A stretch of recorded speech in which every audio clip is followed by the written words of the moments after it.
Good morning Pilipinas! Live mula sa Pag-asa Weather and Flood Forecasting Center. Ito po ang Panahon TV na lalong lumalakas at lagi pa rin una sa ulat panahon. Mga kababayan, ngayon nga po ay opisyal na po ang simula ng ating rainy season. Nilabas na po ng Pag-asa ang press release kaugnay ng onset ng rainy season. Nagdadala ng pagpilan, pagkiklat at pagtulog. Ito ang mga dapat tandaan. Magamit ang Pag-asa ng mga weather satellite sila ng kapote at baunan sila ng payo. Magkakaroon pa rin tayo ng mga isolated at localized thunderstorms. Umaraw man umulan, kaakibat nyo kami tungkol sa lagay ng ating panahon.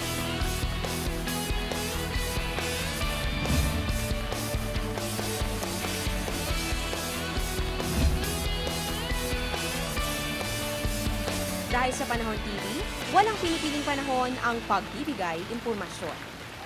Ang programang ito ay hatid sa inyo ng Air 21. Sagot ko, padala mo!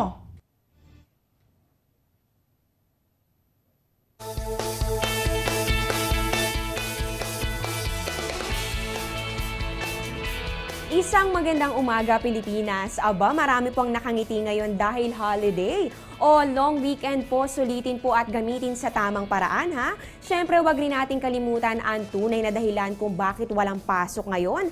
Mahalaga po ang araw na ito dahil ito po ang araw ng pagtatapos ng Ramadan ng ating mga kababayang Muslim.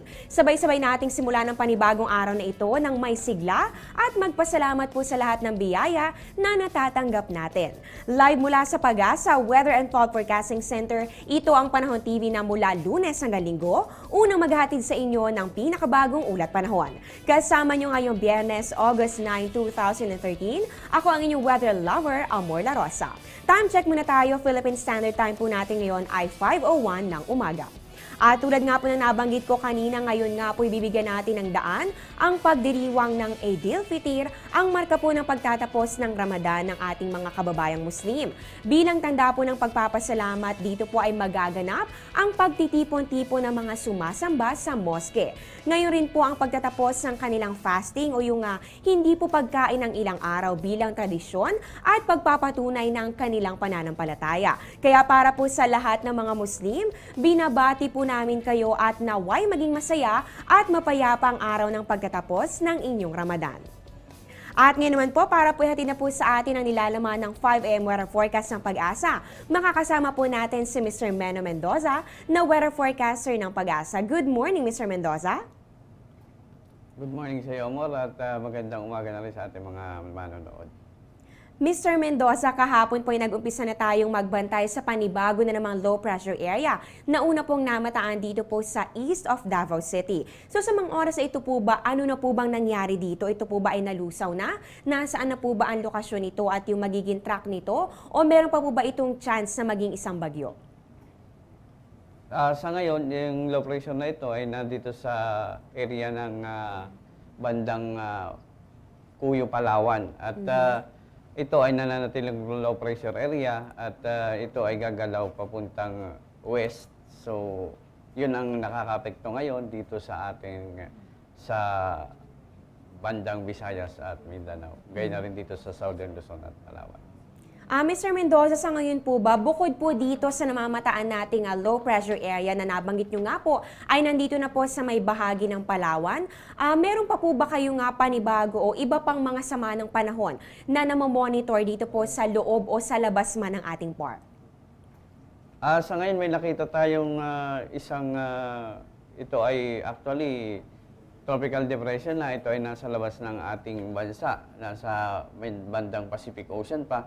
Subalit, inaasahan natin na ngayong araw ito ay papasok. Pero dahil medyo malayo pa, hindi pa ito makaka-apekto sa weather natin. Ayan po, naku mga kababayan, magbantay po tayo dahil meron naman po tayong binabantayan na sama ng panahon na posible pong pumasok nga po sa ating area of responsibility sa mga susunod na oras. At eto naman po, Mr. Mendoza, dahil nga po nabanggit ko kanina na ngayon po ipinagdiriwang natin ang pagtatapos nitong Ramadan ng ating mga kababayang Muslim. Ano po bang inaasahan nating magigilagay ng ating panahon? Magiging maulan po bang araw na ito para po sa Luzon, Visayas at syempre po mas lalong-lalo na po sa Mindanao area? Ngayong araw na ito, asahan natin dito sa Mimaropa at saka sa Eastern Visayas, magkakaroon tayo ng moderate to occasionally heavy rain showers and thunderstorm na maaari pa rin magdulot ng mga pagbaha at pagguho ng lupa. Samantala, dito naman sa Metro Manila, sa Calabarzon, dito sa Northern Mindanao, Zamboanga Peninsula, Caraga, at sa Western and Central Visayas, magkakaroon lang tayo ng light to moderate rain showers and thunderstorm. At sa natitirang bahagi naman ng bansa, magkakaroon lang tayo ng partly cloudy skies na may mga isolated cases na mga pag-ulan. At dahil nga po holiday po ngayon ang karamihan sa ating mga kababayan, so ito po ay tatawagin natin na long weekend para po sa ilan. So ano po bang inaasahan natin magiging lagay ng ating panahon sa araw ng Sabado at Linggo para po sa kapakanan ng ating mga kababayan na may balak lumabas ng kanilang mga bahay o bumiyahe? Ano po ba ang ating aasahang panahon? At syempre po, pati na rin po itong ating mga lagay ng ating mga karagatan. Inaasahan natin dito sa Kamaynilaan, pababa, Southern Luzon hanggang dito sa Kabisayan at Mindanao, magigita yung maulan dahil nga dito sa low pressure na nandito sa may Palawan at gayon na rin dito sa papasok na tropical depression. So ayan po, para po sa mga nabanggit na lugar ni Mr. Mendoza, lagi pong magdala ng payong saan man po kayo magpunta at syempre po lagi pong mag-monitor sa lagay ng ating panahon. At eto naman Mr. Mendoza, nitong mga nakarang araw po napapansin ko po na talagang marami na pong inilalabas sa babala o advisory itong Pag-asa at ilan nga po dito ay tinatawag ninyo na rainfall advisory at ang isa naman po ay thunderstorm advisory. So para po mas maunawaan ng ating mga kababayan kung ano po ibig sabihin nito, ano po ba ang pagkakaiba pag rainfall advisory at kapag naman po thunderstorm advisory? At ano rin po ang mga dapat nilang ihanda at ano po yung mga dapat nilang gawin kapag po nakita o nabasa po nila ito? So, itong tinatawag nating rainfall advisory, ini-issue natin ito dun sa mga lugar na magiging maulan na higit pa sa 3 oras. O ito yung binibigay natin dun sa mga lugar na naapektuhan usually ng ating mga tinatawag na ITCC, yung frontal system natin, kung meron tayong low pressure, yan yung binibigay natin yung mga rainfall advisory dahil magiging matagalan ang mga pag-ulan dito. Samantalang yun namang ating thunderstorm warning, ito ay binibigay natin doon sa mga area na may mga isolated cases na pag-ulan at ang mga pag-ulan dito ay hindi tumatagal lamang ng 1 hanggang 2 oras. O ayan po, nalaman na po natin kung ano po ang pagkakaiba ng dalawang babalang ito. Kaya ibahagi rin po natin ang bagong kaalaman na yan sa ating mga kababayan o sa ating po mga kaibigan para po maging useful din po ito mga warnings na inilalabas po ng Pag-asa, lalong-lalo na nga po sa ating mga social networking sites. Ayan, maraming salamat po Mr. Mendoza sa ibinahagi impormasyon tungkol sa lagay ng ating panahon. Meron na lang po ba kayong mga paalala sa ating mga kababayan?